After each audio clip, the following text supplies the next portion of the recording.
संसार में किसी का कुछ नहीं होता। खामखा अपना समझना मूर्खता है, क्योंकि अपना होता हुआ भी कुछ भी अपना नहीं होता। इसीलिए हैरानी होती है, घमंड क्यों, किस लिए और किसका। कुछ रुपए दान करने वाला यदि यह कहे कि उसने ऐसा किया है, तो उससे बड़ा मूर्ख और कोई नहीं है। और ऐसा भी है जो हर महीने लाखों का दान करते हैं, लेकिन उसका जिक्र तक नहीं करते और ना ही करने देते हैं। वास्तव में ज़रूरतमंद और पीड़ित की सहायता करना ही दान है और पुण्य है। ऐसे व्यक्ति पर सरस्वती माता की सदा कृपा होती है। पर क्या किया जाए, देवताओं तक को भी अभिमान हो जाता है और उनके अभिमान को दूर करने के लिए परमात्मा को ही अपना उपाय करना पड़ता है। गरुड़, सुदर्शन और तथा सत्यभामा को भी अभिमान हो गया था और भगवान श्री कृष्ण ने उनके अभिमान को दूर करने के लिए प्रभु श्री हनुमान जी का सहारा लिया था। श्री कृष्ण जी ने अपने पत्नी सत्यभामा को स्वर्ग से परिजात लाकर दिया था और वह इसलिए अपने आप को श्री कृष्ण की अत्यंत प्रिय और अति सुंदरी मानने लगी थी। सुदर्शन चक्र को भी यही अभिमान हो गया था कि उसने इंद्र वज्र को निष्क्रिय किया था।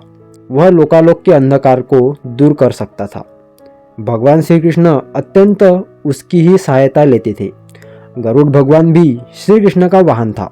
वह समझता था भगवान मेरे बिना कहीं नहीं जा सकते, इसलिए कि मेरी गति का कोई मुकाबला नहीं कर सकता। भगवान अपने भक्तों का सदा कल्याण करते हैं, इसलिए उन्होंने हनुमान जी का स्मरण किया। तत्काल हनुमान जी आ गए, जान गए कि श्री कृष्ण ने क्यों बुलाया है।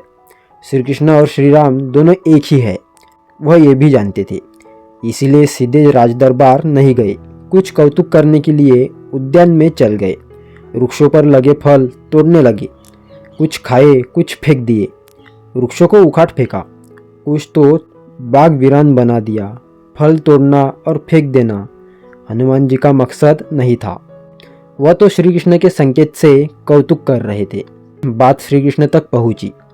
किसी वानर ने राजोद्यान को उजाड़ दिया है, कुछ किया जाए। श्री कृष्ण ने गरुड़ को बुलाया, कहा जाओ सेना ले जाओ, उस वानर को पकड़ कर लाओ। गरुड़ ने कहा, प्रभु एक मामूली वानर को पकड़ने के लिए सेना की क्या जरूरत है, मैं अकेला ही उसे मजा चखा देता हूँ। कृष्ण जी ने मन ही मन मुस्कुरा दिए, जैसे तुम चाहो, लेकिन उसे रोको। जाकर वैन तय गए। हनुमान जी को ललकारा, बाग क्यों उजाड़ रहे हो, फल क्यों तोड़ रहे हो, चलो तुम्हें श्री कृष्ण जी बुला रहे हैं। हनुमान जी ने कहा, मैं किसी कृष्ण को नहीं जानता, मैं तो श्री राम जी का सेवक हूँ। जाओ कह दो उन्हें मैं नहीं आऊँगा।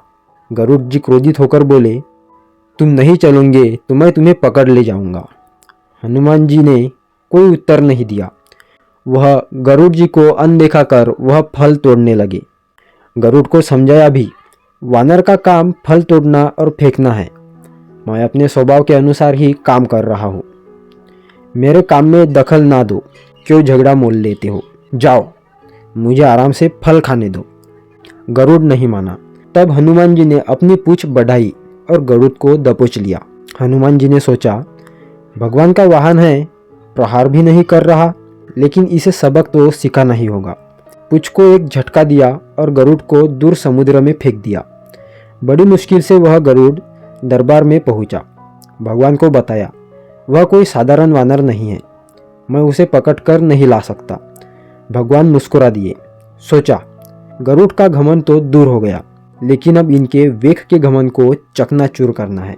श्री कृष्ण जी ने कहा, गरुड़, हनुमान श्री राम जी का भक्त है, इसलिए नहीं आया। यदि तुम कहते कि राम जी ने बुलाया है, तो वह फौरन भाग कर चले आते। अब हनुमान जी मलय पर्वत पर गए हैं, तुम तेजी से जाओ और उससे कहना श्री राम जी ने तुम्हें बुलाया है। तुम तेज उड़ सकते हो, तुम्हारी गति बहुत है, उसे साथ ही ले आना। गरुड़ वेग से उड़े, मलय पर्वत पर पहुँचे। हनुमान जी से क्षमा मांगी। कहा भी, श्री राम जी ने आपको याद किया है, अभी मेरे साथ आओ, मैं तुम्हें अपनी पीठ पर बैठाकर मिनटों में द्वारका ले जाऊंगा। तुम खुद चलोगे तो देर हो जाएंगी, मेरी गति बहुत तेज है, तुम मुकाबला नहीं कर सकते। हनुमान जी मुस्कुराए, भगवान की लीला समझ गए। कहा, तुम जाओ, मैं तुम्हारे पीछे ही आ रहा हूँ। और द्वारका में श्री कृष्ण जी राम रूप धारण कर सत्यभामा को सीता बनाकर सिंहासन पर बैठ गए। सुदर्शन चक्र को आदेश दिया, द्वार पर रहना, कोई बिना आज्ञा के अंदर ना आ पाए। श्री कृष्ण समझते थे कि श्री राम जी का संदेश सुनकर तो हनुमान जी पल भर रुक नहीं सकते, अभी आते ही होंगे। गरुड़ जी को तो हनुमान जी ने विदा कर दिया और स्वयं उससे भी तीव्र गति से उठकर गरुड़ से पहले भी द्वारका पहुंच गए। दरबार के द्वार पर सुदर्शन ने उन्हें रोककर कहा, बिना आज्ञा के अंदर जाने की मनाही है। जब श्री राम जी बुला रहे हो तो हनुमान जी विलंब सहन नहीं कर सकते। सुदर्शन को पकड़ा और मुंह में दबा लिया। अंदर गए। सिंहासन पर श्री राम और सीता मैया जी बैठे थे। हनुमान जी समझ गए। श्री राम जी को प्रणाम किया और कहा, प्रभु आने में देर तो नहीं हुई? साथ ही कहा, प्रभु माँ कहाँ है? आपके पास आज यह कौन दासी बैठी है? सत्यभामा में सुना तो लज्जित हुई, क्योंकि वह समझती थी कि कृष्णा द्वारा पारिजात लाकर दिए जाने से वह सबसे सुंदर स्त्री बन गई है। सत्यभामा का घमंड चूर हो गया। उसी समय गरुड़ तेज गति से उड़ने के कारण हाँफते हुए दरबार में पहुंचा। सांस फूल रही थी, थके हुए से लग रहे थे और हनुमान जी को दरबार में देखकर तो चकित ही हो गए। मेरी गति से भी तेज गति से हनुमान जी दरबार में पहुंच गए। लज्जा से पानी पानी हो गए गरुड़ जी। गरुड़ जी के बल का और तेज गति से उड़ने का घमंड चूर चूर हो गया। श्री राम जी ने पूछा, हनुमान तुम अंदर कैसे आ गए? किसी ने रोका नहीं?